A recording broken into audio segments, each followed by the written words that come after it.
You know, there was actually one topic I wanted to talk about.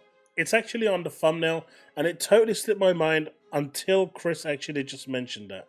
So Microsoft recently came out and made a whole Xbox research or a Microsoft research, and they turned around and asked developers, "Why are you skipping Xbox?" They want to know why publishers and developers are skipping Xbox.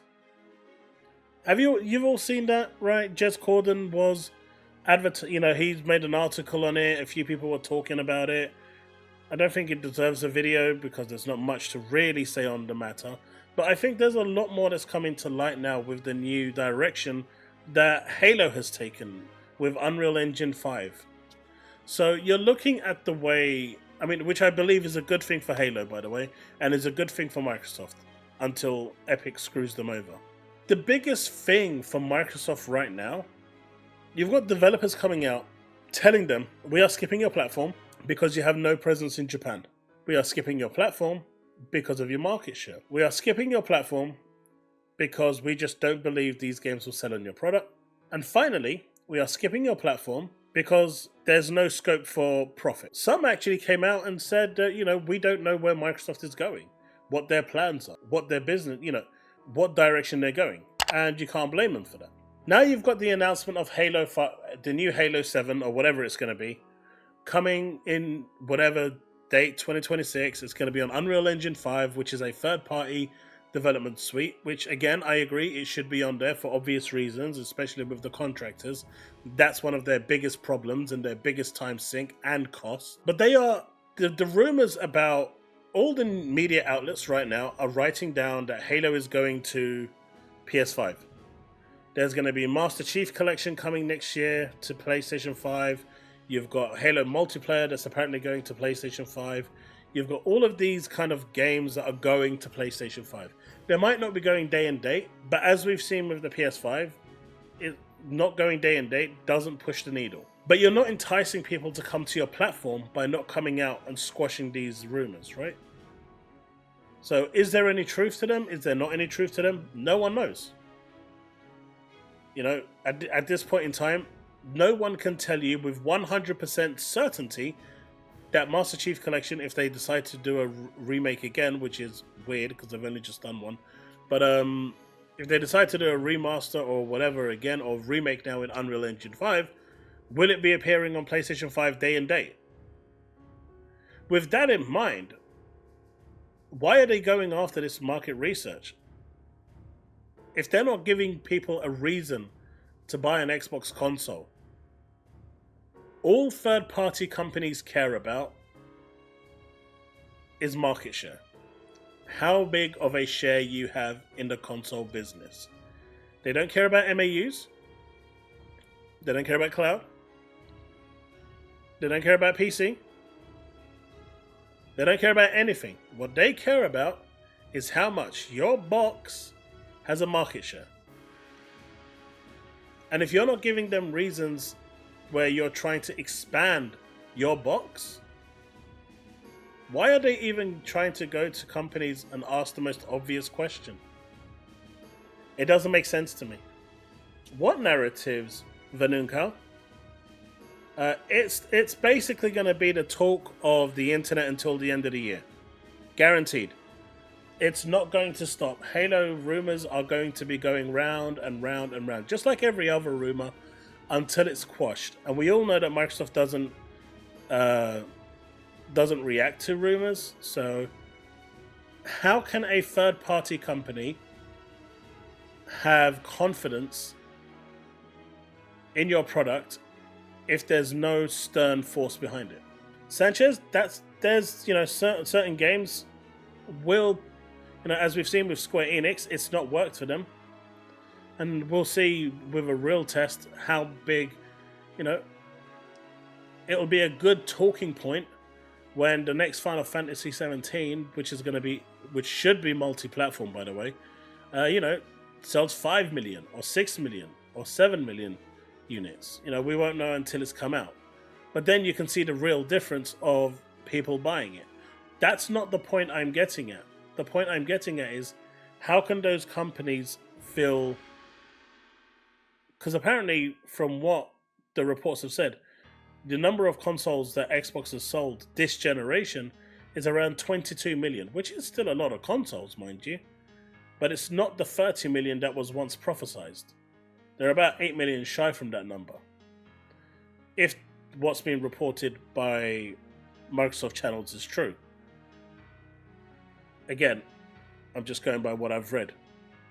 Because they're using the Xbox One numbers to almost pad the numbers of Series X's from what I understand. I don't know. But the Microsoft research, what is it that they're trying to find out exactly? I don't understand why they're even bothering when they know the answer.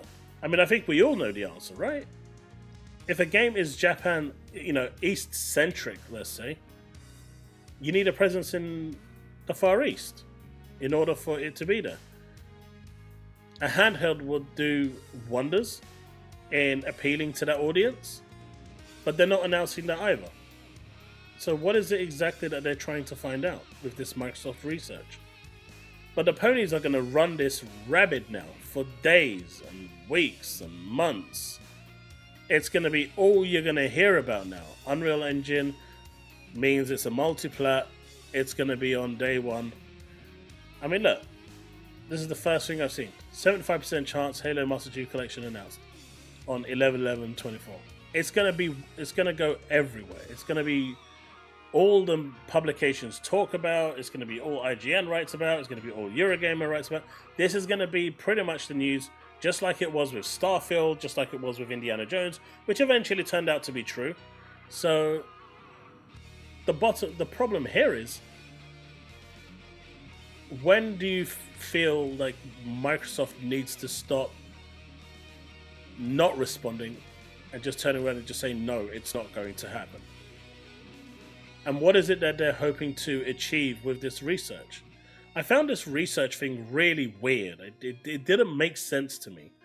It's not some pony narrative. It's nothing like that. I care for the platform. I want the platform to succeed. I want the platform to grow. And when I see games like Visions of Mana coming for the first time, when I see games like Atelier Yumiya coming for the first time, it makes me happy that other Xbox owners can actually get to play these games. Right? I've got a PC, I've got a PlayStation, I've got a Switch.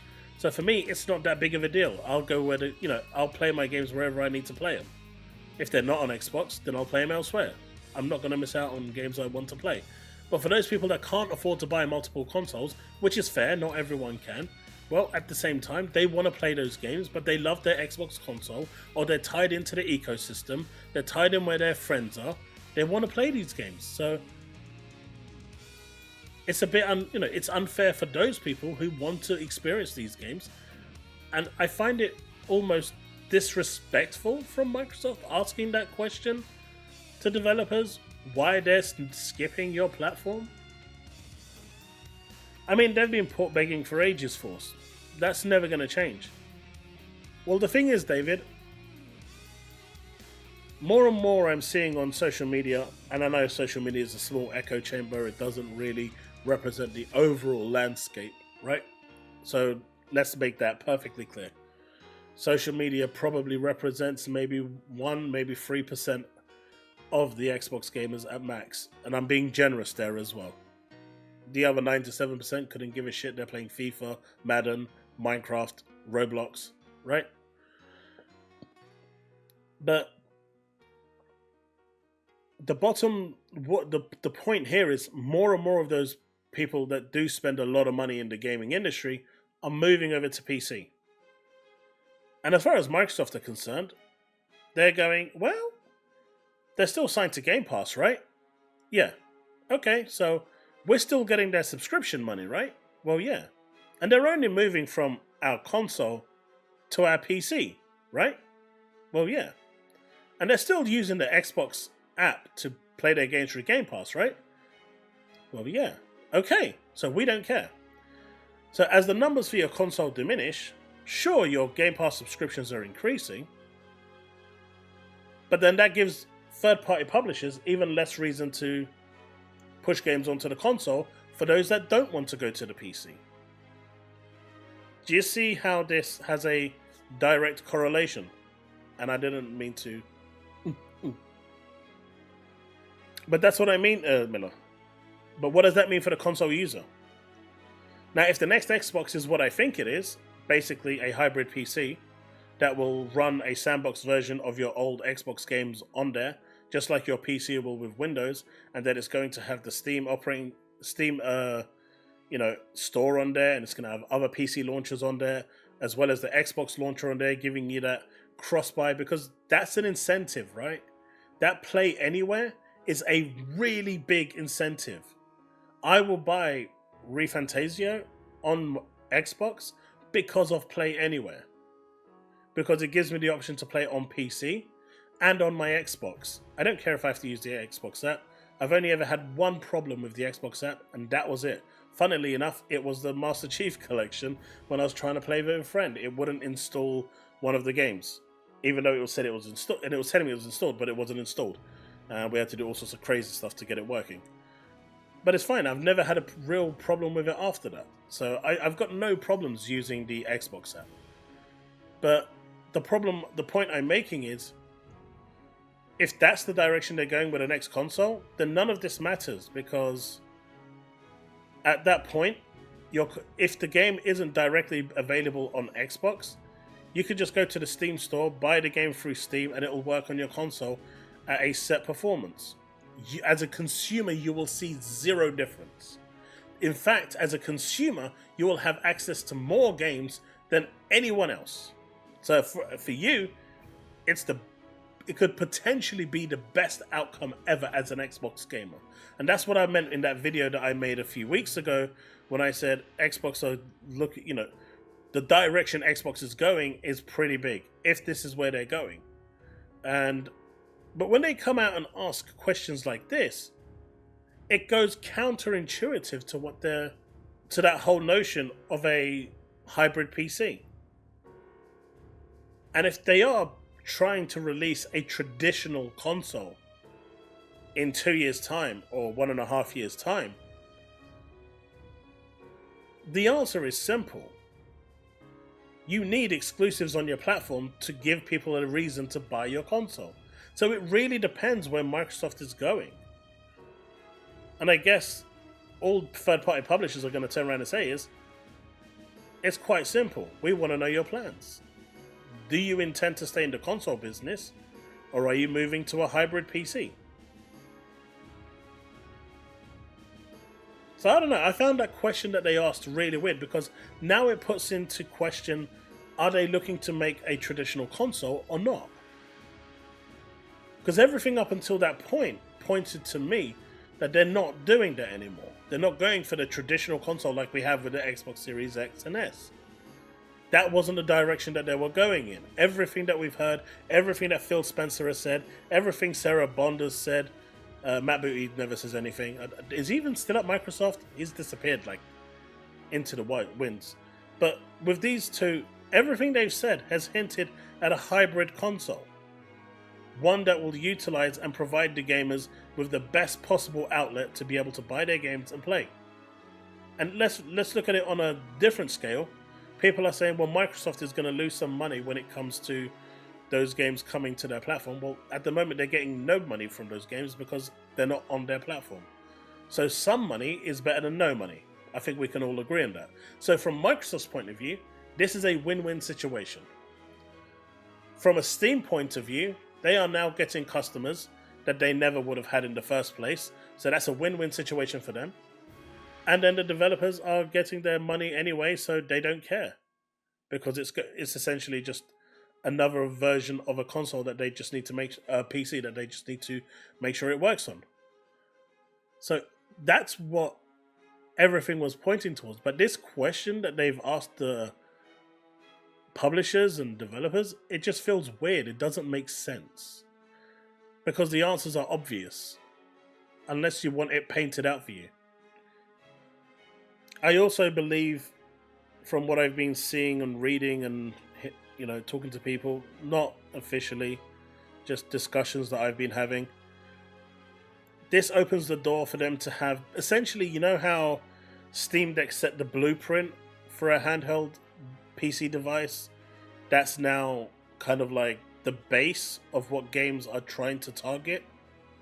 And then you've got like the Asus ROG, which is more powerful.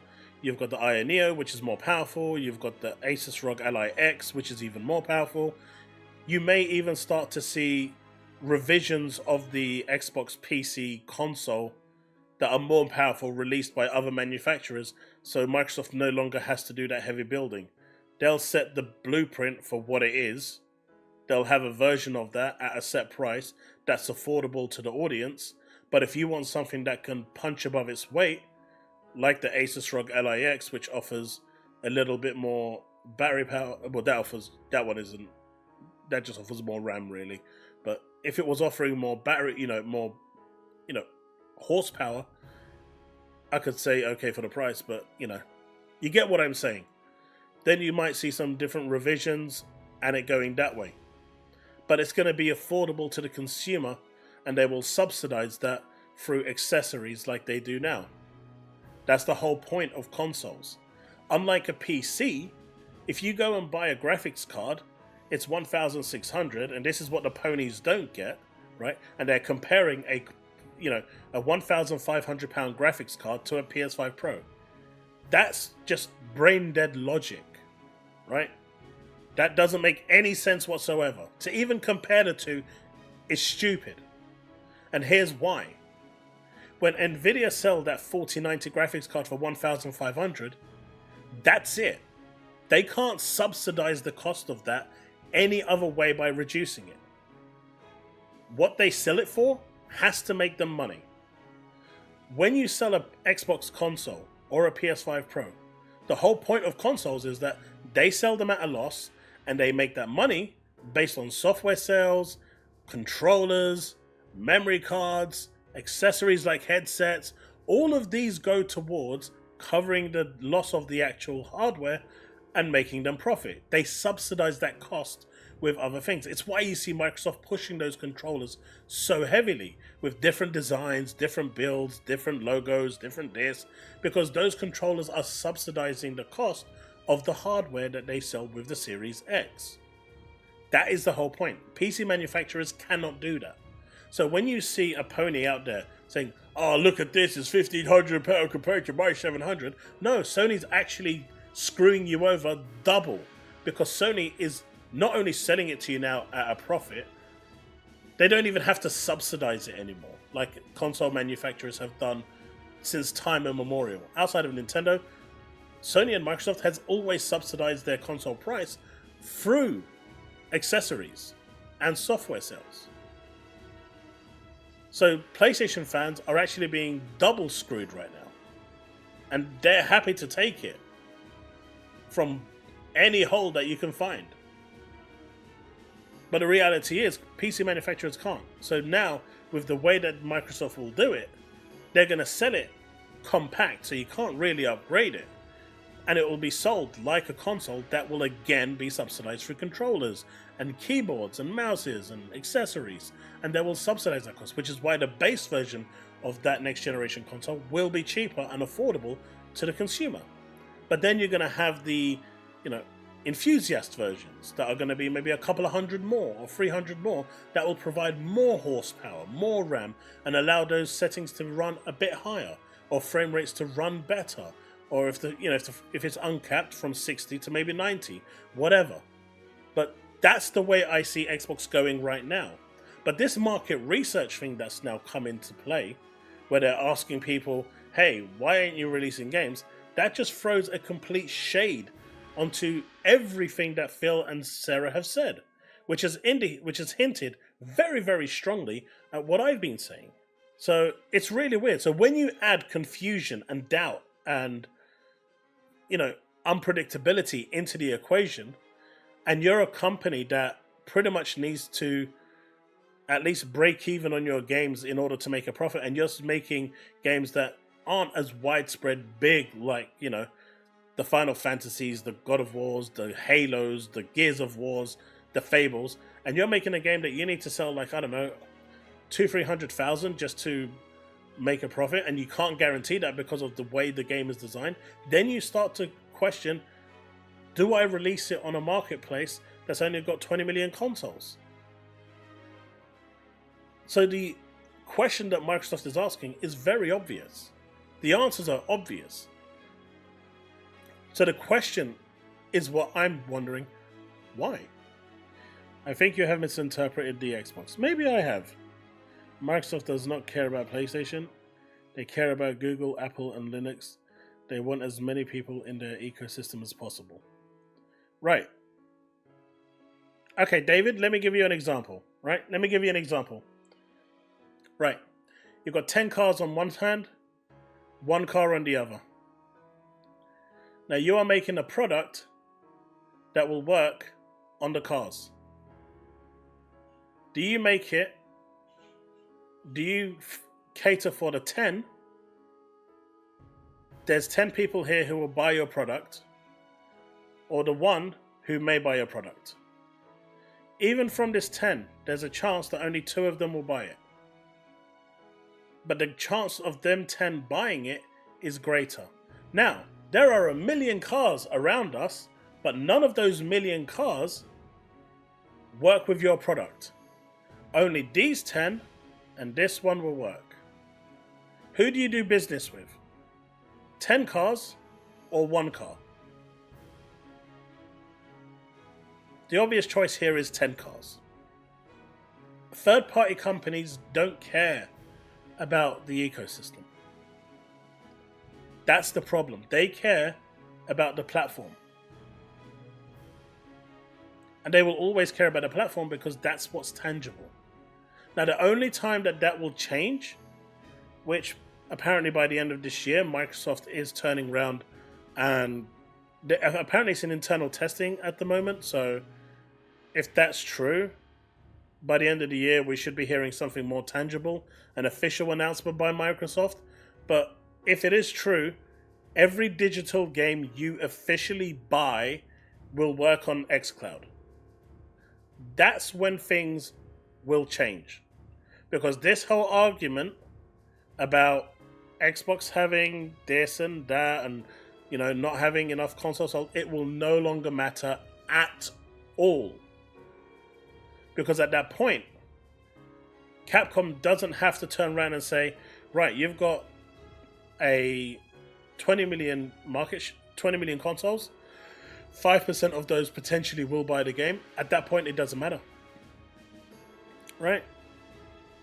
Because now, it doesn't matter that you've got 20 million.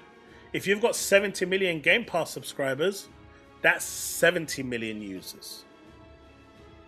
Right? Then they can port the game knowing that it doesn't matter how many hardware you got.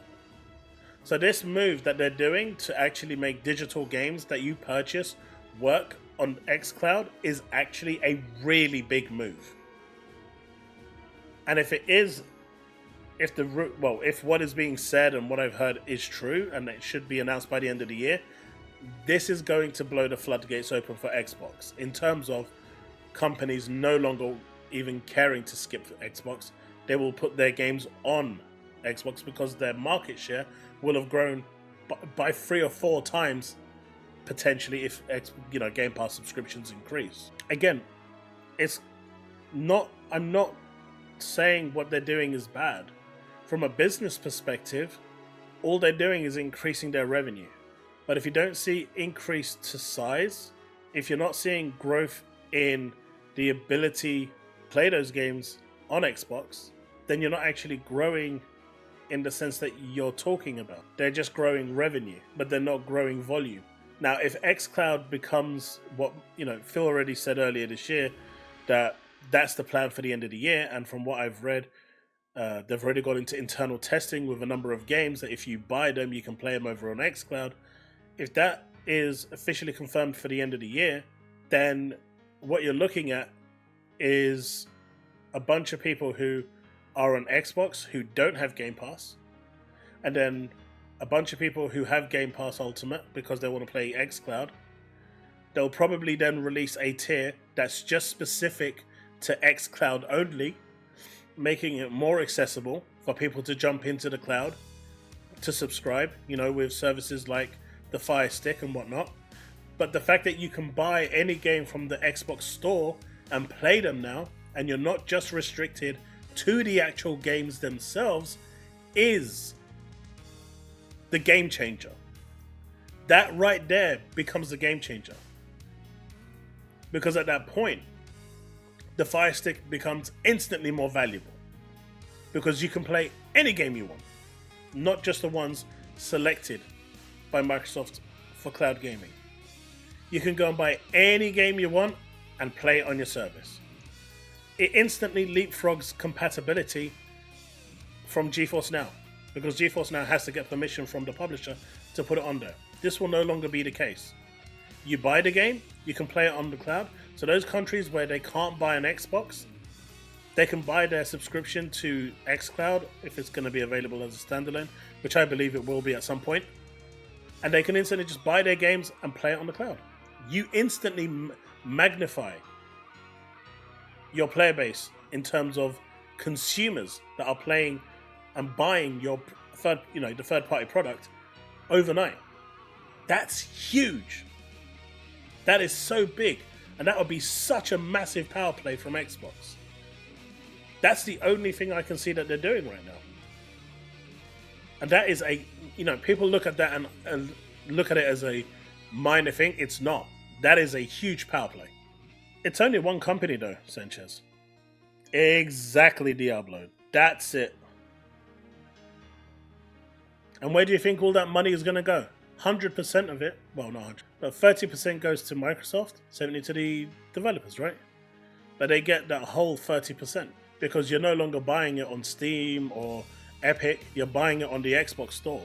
So this is a win-win scenario in so many different angles for Microsoft if they can get it working. There's a lot of logistics I can imagine.